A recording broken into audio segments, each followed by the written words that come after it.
Hi friends, please subscribe to Amravati Media and press the bell icon for more latest updates. Jagan master plan ఇదేనా? చంద్రబాబుకు పెద్ద doubt. రాజకీయాలలో ఎత్తులు పై ఎత్తులు common.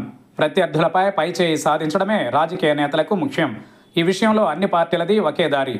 ఒకప్పుడు అధికార పక్షం తమపై కక్ష సాధింపు చర్యలకు దిగితే న్యాయ పోరాటాలు చేసేవారు. పార్టీ పరంగా ప్రభుత్వంపై విమర్శలు గుప్పించేవారు.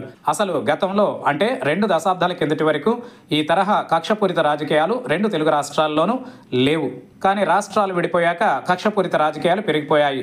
వైసీపీ అధికారంలో ఉన్నప్పుడు టీడీపీ నాయకులపై కేసులు పెట్టారు, జైళ్లకు పంపించారు. ఏకంగా పార్టీ అధినేత చంద్రబాబును సైతం 53 రోజుల పాటు జైల్లోనే ఉంచారు. కట్ చేస్తే అది చంద్రబాబుకు సానుభూతిని కురిపించింది, ఎన్నికలలో విజయం దక్కించుకునేలా చేసింది. ఇక ఇప్పుడు వైసీపీ వంతు వచ్చింది. ఆ పార్టీ హయాంలో జరిగిన మద్యం కుంభకోణంపై ప్రత్యేక దర్యాప్తు బృందంతో విచారణ చేస్తున్న ప్రభుత్వం ఇప్పటికే కీలక నాయకులను అరెస్టు చేసి జైలుకు తరలించింది.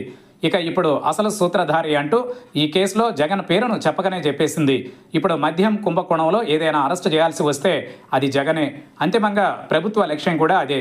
టీడీపీ అధినేత చంద్రబాబు అరెస్ట్ను జీర్ణించుకోలేని ఆ పార్టీ నాయకులు జగన్ అరెస్ట్ను బలంగా కోరుకుంటున్నారు.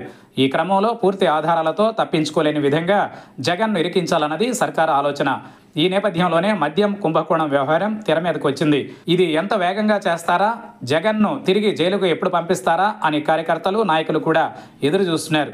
అయితే ఇక్కడే జగన్ మాస్టర్ ప్లాన్ వేశారు. తనను అరెస్టు చేయడం ఖాయమని జగన్ కూడా మానసికంగా సిద్ధమయ్యారు.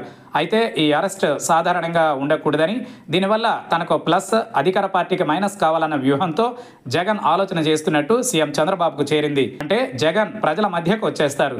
అనుకున్న సమయం కంటే కూడా ఆయన ముందుగానే ప్రజల మధ్యకు వచ్చి పాదయాత్ర చేస్తారు. ఆ పాదయాత్రలోనే పోలీసులు అరెస్టు చేసేలా వ్యవహరించే అవకాశం ఉంది. తద్వారా ప్రజల కోసం పోరాడుతున్న తనను అరెస్టు చేశారన్న వాదనను ప్రజల్లోకి బలంగా తీసుకువెళ్లే అవకాశంపై 2 రోజులుగా జగన్ చర్చిస్తున్నారు.